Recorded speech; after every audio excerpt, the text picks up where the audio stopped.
We follow the process, ma'am. Thank you. So that's correct. On the same day, if I may proceed, the President also said, I do not see what its jurisdiction is, referring once again to the ICC. Can we bring back the video? I think there is a statement there. I feel that we have in our police and judiciary a good system. We do not need assistance from any outside entity. Again, as part of the executive department, you have subscribed to this view, I assume. Yes, madam. So to clarify, the statement means that the President was not recognizing the jurisdiction of the ICC over the crimes allegedly committed by the former President. Is that correct? We do not recognize the jurisdiction of the ICC over our country. What we recognize is the jurisdiction of the ICC over individuals who may have violated international humanitarian law by committing murder and other heinous crimes. If I may, I think the President was referring to the jurisdiction of the ICC over crimes, specifically crimes committed by PRRD. Isn't that so? Can you rephrase your question, ma'am? Well, you said that while the ICC has no jurisdiction over the Philippines as a state, it maintains jurisdiction over individuals and crimes under Yes, the ma'am. international humanitarian order. Yes, ma'am. Right. What the President said is that there is no jurisdiction over the crimes committed by the former President. Well, Because we have a functioning police and judiciary system. Unless you submit that we don't. submit that we don't what, ma'am? That we don't have a functioning police force. We have a functioning or police a force. Judiciary. We have a judiciary. But what we are dealing with here You're is crimes contradicting your committed President, 14 years Secretary. ago to 2019. We're talking about a timeline, Your Honor, that we were not even here yet, and that it was very hard. Ma'am, may I continue? Yes, carry on. Well, yes. it was very difficult for us. We made our No, the commitments. President made it very clear. We have made our a functioning- commitments to the United Nations that we would investigate all of these crimes committed during the drug war. And it was not a very easy task, ma'am, because the people that we expect to be cooperating with us were not. So, although we're still doing our investigations on the EJ case, on the extrajudicial killings committed during that time. Yes, I'm not reviewing the drug war. This is a Foreign Relations Committee hearing. Yes, ma'am. But in this statement, the President clearly means jurisdiction over individuals. It's very, very clear. There's no area for quibbling. And if you say there's jurisdiction over individuals, I don't believe that you are in agreement with your President. As a matter of fact, the ICC does not try countries, after all. They do try Our individuals, views however. evolved during times, at times. And I don't So you know do admit if he that still you- has the same view up to today, because we are talking about a clip which was done 1.5 years ago. Our minds can change, ma'am. We cannot just stay in one rut and say that this is the absolute, because our minds may change, and we are allowed that by the law of man and the law of God. Yes, of course. Of course, we all change our minds, and Mr. Secretary. So you are saying that the President changed his mind. Well, I When did he will not- change cannot his speak for him, Madam. I cannot speak for him. Your conclusions are really your own, and I cannot adopt your conclusions here. They're not my conclusions. It's a bold statement, which really... Well, your does not- statements of belief are your own, ma'am. I cannot adapt to your statements of belief, but I will respect them. The statement of the President is very, very clear-cut. I would like to show also a letter in December of 2023. Do we have it on hand? Can you enlarge it so that it's much clearer?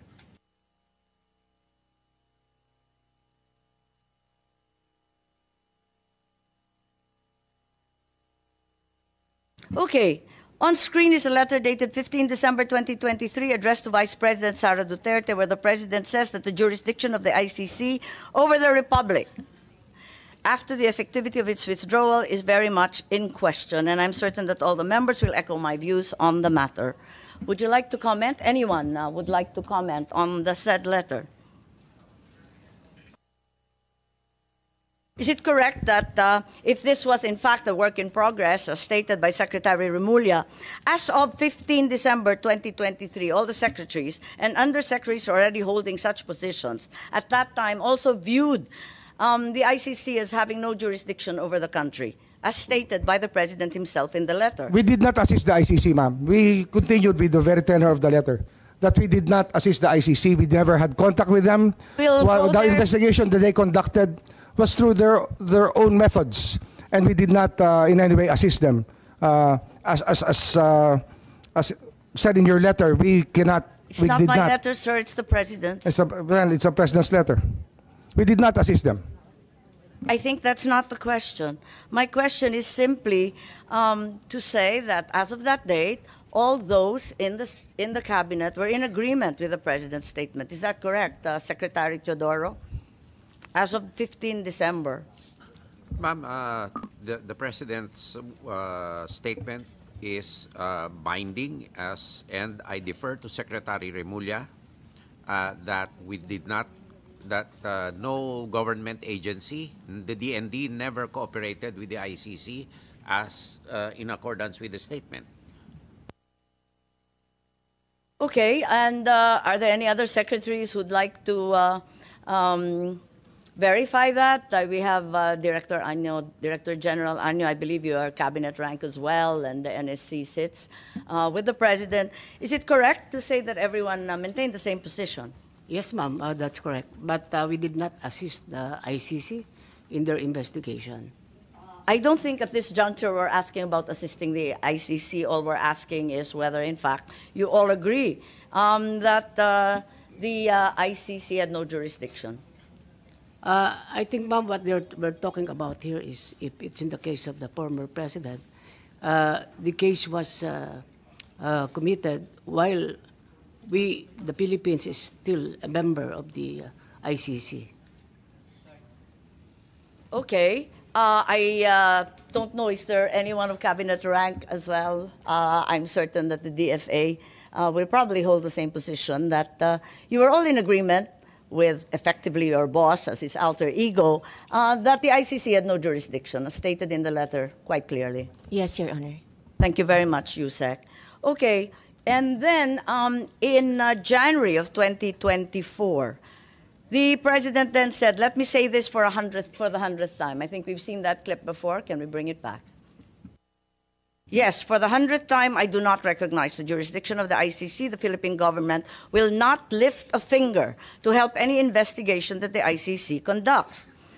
So, at the risk of really belaboring the point, may I confirm is the DOJ, at least as of early last year, was of the stance that ICC had no jurisdiction and the Philippines would not lift a finger, in the words of the President. The ICC never had does not have jurisdiction over the Philippines, Your Honor. And we did not lift a finger to help them at all. So we affirm that we never at any juncture lifted a finger. Yes, Your Honor. Also, I think the Secretary of Justice vehemently asserted the same during that time. May we have the PowerPoint, please?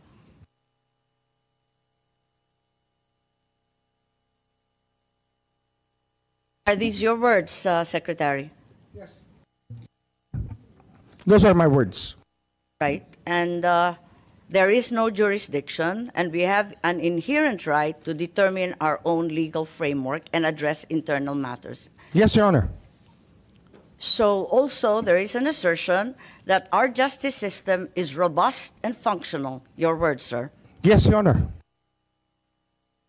However, 10 days later, after Secretary Remulla gave the above statement, on 20 February, there seems to be a slight yet significant change in the tone of the President's rhetoric when he said, I am not certain if we have the PowerPoint. Do we have a slide with the President? I don't approve or deny it, but you know the ICC, haven't done anything illegal. We will do something about it. We are an open country. Maybe clarified as to what the president meant, given that there seems to be a determined change in attitude, that in fact we are an open country. And until they being ICC, do something illegal, wala siyang gagawin para hintuin sila. Parang naiba ang usapin. I will have to ask what question was asked of the president before I make any response, because I do not know what context the president said those words. I think it's not unclear. Hanggang may gawin sila na illegal. May I ask the PNP, the DFA, anong ibig sabihin if they do something illegal? Na nanghimasok sila, na may ginawa sila sa Pilipinas. Maybe I can answer that better, ma'am. An example would be to take an oath of somebody within the Philippine legal system. They are not allowed to do that. Okay, so until such time as they do something illegal, like requiring an oath of someone being entirely unauthorized as foreigners, is that your meaning? Yes, ma'am. Okay. Does this mean that the Philippine government was allowing the ICC to enter and investigate, provided they did not amount to any illegal action? Nobody ever identified themselves as the ICC when they entered our country, if ever they entered our country. So we did not allow them, if that is the only meaning of your question, we did not allow them, as we did not know any entry of any ICC person in the country. The president's statement seems to suggest otherwise. We are an open country. So Yes, it ma'am, but we could suggests not- that there in fact were others coming through. Well, we suppose that people were coming in and out of our borders. We have millions and millions of people entering our ports and airports. And And we we are cannot always- ask all of them if they are related to the ICC or not. We cannot do that, ma'am. Okay, perhaps we can call on Secretary Anyo. Did you have any information that, in fact, the ICC had resumed its investigation? Because clearly there is a pivot in the president's statement. Perhaps you can enlighten us? Ma'am, as far as the NSC is concerned, we have not monitored any investigation conducted by the ICC inside the country. So, at no point after the pre-trial chamber authorized the prosecutor to resume its investigation, did in fact resume its investigation in the Philippines? We don't have any information that they conducted an investigation here, but probably in their Bakit own nabanggit ng base. Pangulo na meron ng possibly illegal entry and that in fact they were welcome since we were an open country? Ano kaya ibig sabihin nun? Ma'am, may I? Yeah, I refer to the DOJ, ma'am. Yes, please. Yes, ma'am. It's really important that we know the context by which the president gave the statement. If we do not know the question, we cannot understand the answer. I think that it's very basic, ma'am. Yes, and we're all subject to the media. I just found this through the media. I am not aware of any specific or special context. My understanding is that it was an interview, as is usually given by public officials. Yes, ma'am, but it's usually the context by which we are asked a question that we give an answer. So unless we hear the exact question that he was asked, we cannot give you a complete answer to this question, ma'am. Perhaps this will be clearer. November 14, 2024, the president was quoted as saying, if that's the wish of Duterte, we will not block the ICC. We will not just cooperate. I think this requires no context. It's pretty straightforward and direct. Well, we also want to know his response to what stimulus, because if there's a question, we want to know. We still want to know the question. Simply, he was asked if he approved of the presence of the ICC in the Philippines. There seemed to be some awareness in the public and in the media that the ICC was already here. So they asked the president, what do you think? And he said, we will not block them. We will not just cooperate. There's clearly a change in tone and in order. Well, if they have not violated any law, I don't think that we should be be alarmed at anything that they're doing here, as long as they are not violating our laws. What does not blocking the ICC mean? Non-cooperation, I think we mentioned that. Still non-cooperation because we never, up to now, had any communication with the ICC, if officially or unofficially. Again, I remind you of the President's statement earlier, will not do anything about the ICC as long as they don't do anything illegal. Isn't this tantamount already to blocking the ICC and not cooperating? Can you put the question into context, ma'am, please? There is no context. It's simply that previously the President said that the government will not do anything about the ICC, like you commented on, unless they do something illegal in the Philippines. Is this not tantamount to blocking the ICC? Well, blocking the ICC, we never knew that they were here. We cannot do something that we do not even know or identify the people who are supposed to be blocked. So I don't see the logic, ma'am. No, it's a simple question, straightforward. As of November 14 last year, ang sinabi ng Pangulo, no blocking, pero no cooperation din. Tama?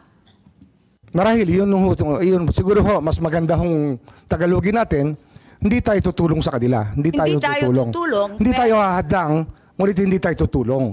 Yung paghadlang kasi, wala. Hindi tayo ng anuman investigasyon, pwera lang kapag illegal na ang ginagawa. Pero ganun nga ho yun. Hindi rin tayo tutulong. Ganun ho ang batas natin eh. Nanguhuli lang po tayo pag may ginawa ho mali. May ginawa ho paglabag sa batas. Ang maliwanag dito, nag-umpisa na ang investigasyon. As of November nung nakaraan. Hindi ko po masasabi yun. Kasi wala po akong contact, wala po akong alam na ganung hong usapin nung panahon na yun. So ang ibig sabihin, hindi pa nag-uumpisa ang investigasyon, nagsasalita lang ang presidente ng kusa? Depende nga ho sa tanong. Ang problema ho, sa dating salita? Ang problema ho, kung hindi natin alam ang tanong, paano natin malalaman kung paano ba dyan sinagot yung tanong sa ganung paraan? Kaya kung pwede ho, ilagay nyo natin ilagay po natin sa talata yung tanong na tinanong kay Pangulo para malaman natin kung ano ang kanyang sinasabi. Kasi hindi ho eh. Ang ganitong salita po ay response po sa isang tanong. Kaya dapat yung tanong po sana iharap niyo po sa atin para buo ang pag-uusap. Tsaka sino po ang nagtanong? Anong pagkakataon niyo ang tinanong? Ang media ang nagtanong at ang simpleng tanong, aprobado mo ba ang presensya ng ICC in the Philippines? I think the identity of the media is irrelevant. The question is, does he approve of the ICC in the Philippines? Ang sabi niya, simple lang naman, ay kapag walang illegal, talaga naman sasalubungin natin sa ating bansa pagkat tayo ay bukas at malaya. Yun nga ho, tama ho yun. Yun ang sinabi niya. Talaga hong hanggang wala hong ginagawang illegal ang tao, ay pababayaan natin silang manatili sa tahimik. Tama. Ngayon, ang ibig sabihin nito, nag-umpisa na ang ICC investigation. Maybe we ask Secretary Anyo, please. Bilang NSC, baka mas alam ninyo kung kailan nag-umpisa yung parating nila, yung pabalik-balik po nila. Madam Chair, wala po kaming impormasyon. Hindi po kami aware na nagkaroon ng investigation dito ang ICC ng mga panahon na yan. As of November noong nakaraang taon, wala pang ICC investigation anuman na nalalaman po ninyo? Wala po kaming nalalamang investigation. At wala po kaming namomonitor na pumuntang ICC investigators. So ganun din ang ating Deputy DG Erico, si DG Guloy. Baka may maidagdag kayo. Dahil ang pagkaintindi namin, pag narinig mo, nabasa mo, simpleng pagkaintindi, sinabi na ni Presidente hindi namin pagbabawalan. Ano kaya yun na pagbabawalan? Kung hindi pa nag-umpisa, bakit sinasabi niya hindi ko pagbabawalan hanggang hindi illegal? Nakakapagtaka. Ganon din po, Madam Chair. Wala rin po kaming informasyon at saka na-monitor na meron po ICC during that period, Madam Chair. So ang Pangulong mag-isa ang nagsabi na hahayaan niya, pwera lang kapag illegal na ang gawain. Siya lang mag-isa ang nagsabi nun, ngunit kayo, wala naman kayong impormasyon na naibigay sa kanya tungkol doon. Opo, Madam Chair. Wala po kaming impormasyon na ibigay kay Presidente po, Madam Chair. Thank you. As we speak today, what is the stance of the executive? Does the ICC have jurisdiction over the crimes committed in the Philippines between November 2011 and March 2019? We just follow the Supreme Court's dictum in the case of Pangilinan Cayetano. And that is? That is, residual jurisdiction is there up to 1 year from the date of withdrawal of the Philippines. Up to 1 year, right? Yes, Which would madam. bring us to March 2019. 2019. 2020. 2019. Yes, ma'am. So, pati yung residual jurisdiction na sinasabi po ninyo, hanggang 2019 na lang. Yes, ma'am. So, Yun wala po na- sabi ng Korte Suprema. Tama. Oh. So, ngayon wala na. Maski residual jurisdiction, wala na rin. Wala na po, wala na po. Kasi 1 year lang eh. Pero tandaan po natin, ma'am, na ang ICC sa buong mundo ay tinitingnan ang ginagawa ng mga individual na marahil ay nakakapanakit sa kapwa nila at gumagawa po ng pag-violate ng mga karapatan ng mga tao. Yun po yung tinitingnan po ng ICC rito eh. Kaya ho, hindi po yan ang ating tinitingnan eh. Ang tinitingnan po natin talaga, ano ba talaga ang ICC? Ang ICC ay tinatag upang habulin yung mga individual na lumabag sa batas ng tao at sa batas ng Diyos. Yun ang pagkakaunawa ko.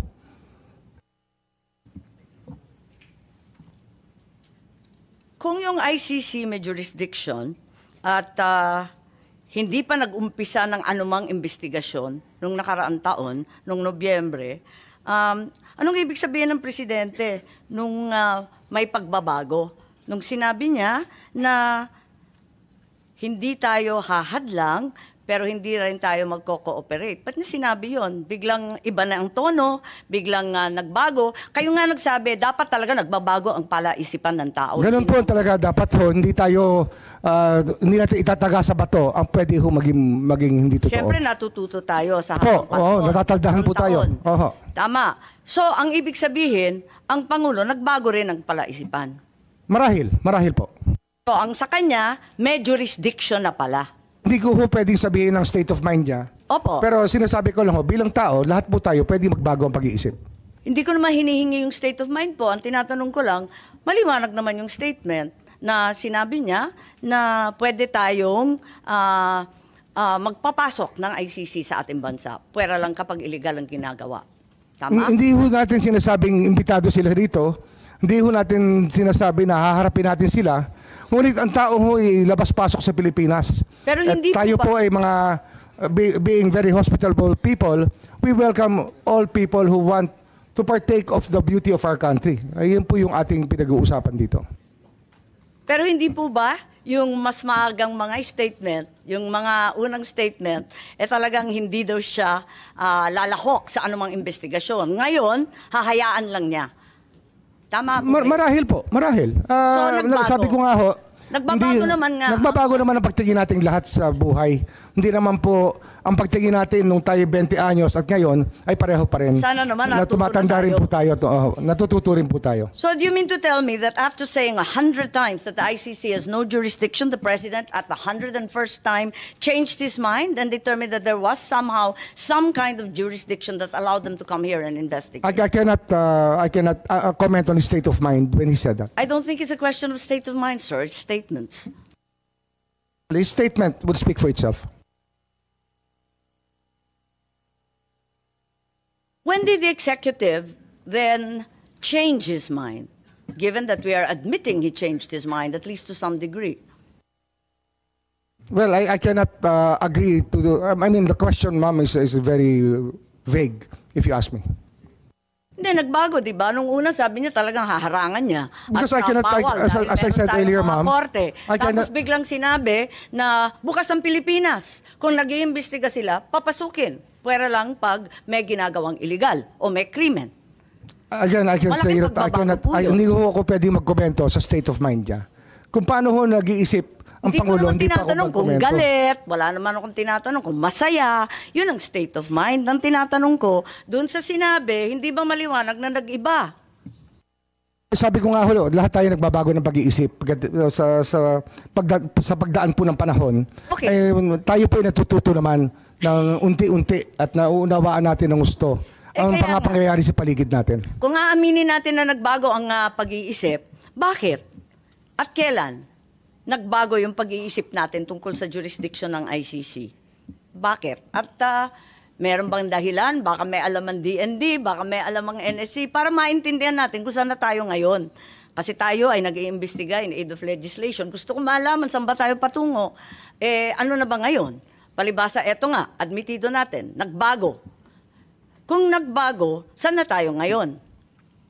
Siguro po yung pag-unawa po ng ICC jurisdiction. Kasi nung nag-aapela pa tayo sa ICC, na sinasabi natin na hindi tayo saklaw dito. Marahil yung isang pagising natin sa katotohanan na ang hinahabol ng ICC ay hindi naman bansa, ngunit individual. Marahil yun po yung pag-unawa na nagbago sa ating lahat. Kasi hindi naman po estado natin ang hinihimok ng ICC, kundi po yung mga individual dito na nagkasala at yung naging biktima po ng mga krimen at ng mga pamilya po ng mga biktima ng mga pagpatay nung panahon na yun. Okay. At sabihin natin may limited cooperation sa ICC. Sabihin natin, nung 13 November, si ASEC ES Bersamin pala, ay nagsabi that if the ICC refers the process to Interpol, which may then transmit a red notice to the Philippines, the government will feel obliged to consider the red notice. Parang may ganon, may statement ba dyan?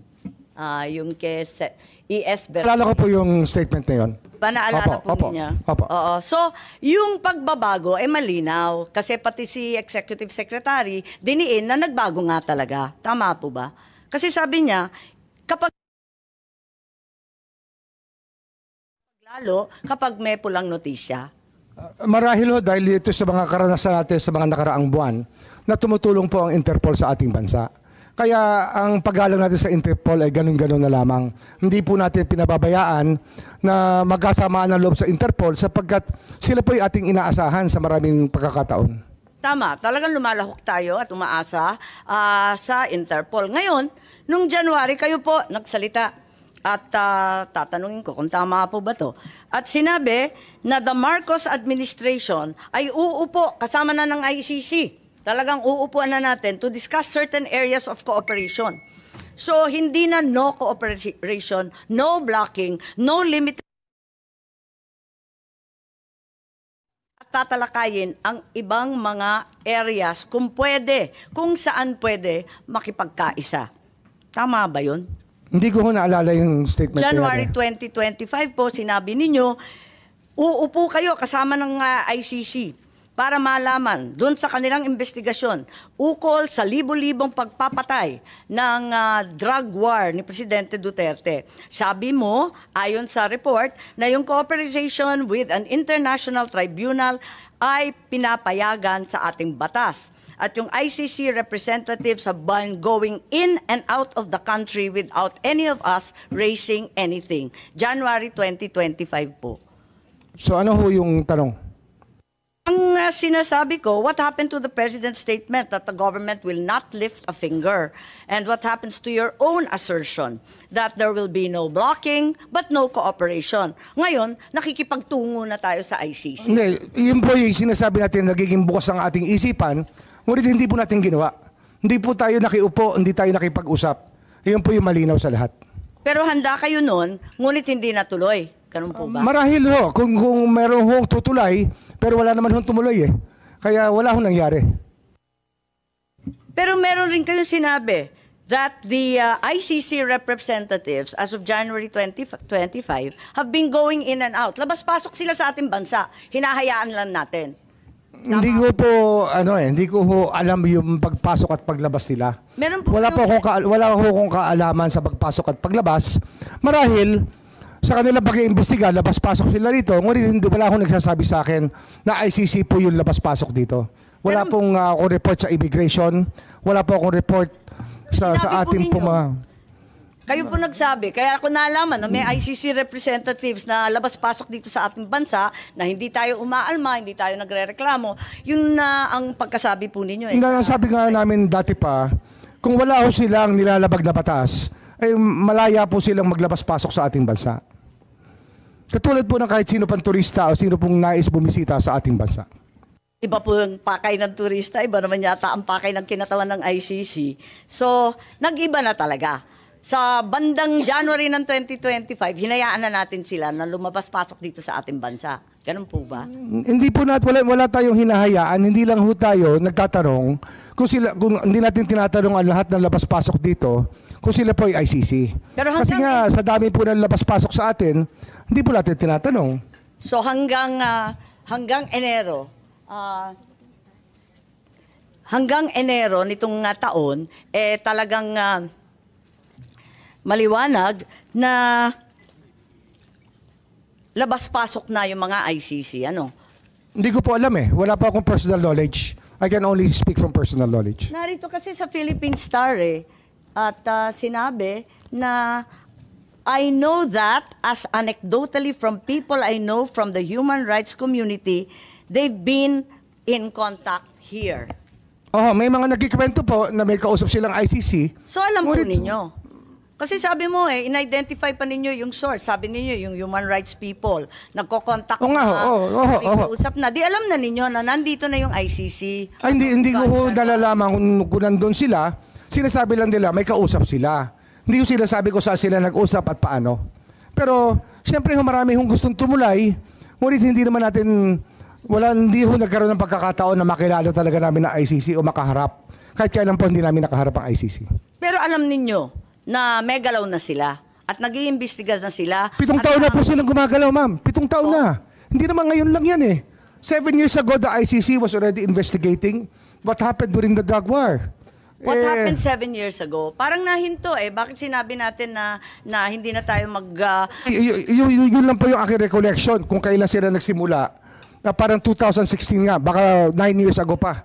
Sinimulan na po nilang bantayan ang ating drug watch, yung ating drug war, nung nagsimula po yung patayan. Pero matibay ang ating kalooban, matibay ang paninindigan natin na hindi natin natutulungan at talagang tututulan natin pagkat meron tayong sariling pulis, may sarili tayong mga korte. Ang liwaliwanag nun. Opo. Bago lamang... Meron po tayong panahon na binabantayan dito. taon. May panahon po tayong binabantayan dito. 2016 hanggang 2019 ay doon po ang kainitan ng drug war. At ito po, ang dami ho lumalapit sa aming opisina, humihingi ng tulong na maimbestigahan yung magpatay kung kani-kanino na lamang. Pero marami ho kaming talagang naging Kailan pumunta sa opisina ninyo? Kasi binabanggit ninyo, hindi pa Marcos administration, yung 2016 to 2019. Kailan nagumpisa? Simula ho sila pumunta sa amin, 2022 na. So matagal na ho nakalipas ang mga krimen na nangyari. Pero nung umpisa, ang sinasabi natin, paulit-ulit, talagang hindi tayo tutulong at hindi natin hahayaan sila manghimasok. Maybe we can ask Secretary Anyo, sorry, kumakain po kayo, violation na naman ng human rights po to. Pero kung maaari bilang pinuno ng National Security Council, baka may naalam kayo tungkol sa pivot. Kasi parang nag-iba Di nag-iba. Bakit nag-iba? Nung una, ang tindi ng ating paninindigan na hindi kailanman tayo tutulong sa ICC. Biglang lumambot. Nahahayaan natin pag pumasok sila. Tapos, pagkatapos nun, meron ng statement, uupo tayo. Kung may mamamagitan, pag-uusapan kung saan tayo pwede tumulong.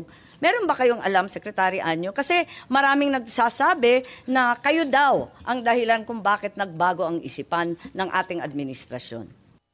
Madam Chair, palagay ko po ay walang basis po yung ganong klaseng allegation sapagkat ito po ay legal na usapan at hindi po kami nag-focus sa legal na usapan sapagkat ang sa amin po ay on the lens of national security.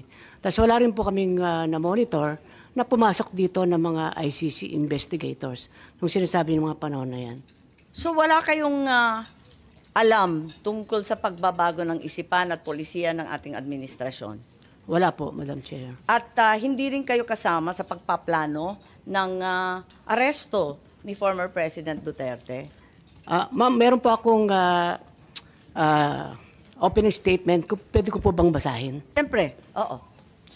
In the meantime, if I